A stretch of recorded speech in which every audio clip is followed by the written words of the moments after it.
일본 정부가 자국 일부에 대한 타격이 가능한 무기를 포함해서 북한이 올해 발사한 미사일을 여러 차례 탐지하지 못했던 것으로 알려졌습니다. 이에 따라 일본 내에서 지소미아 종료에 대한 우려의 목소리가 커지고 있습니다. 이봉석 기자입니다.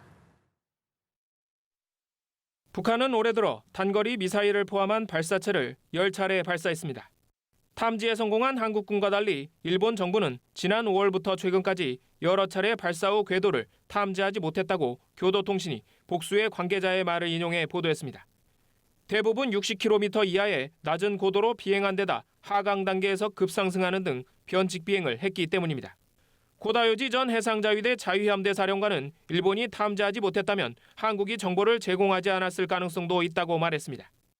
특히 이 전술 유도무기 체계의 신속한 화력 대응 능력, 방어하기 쉽지 않을 전술 유도탄의 저고도 활공 도약형 비행 궤도의 특성과 그 전투적 위력에 대해 직접 확인하고 일본 정부가 포착하지 못한 사례에는 단거리 탄도미사일 KN-23이 포함된 것으로 전해졌습니다.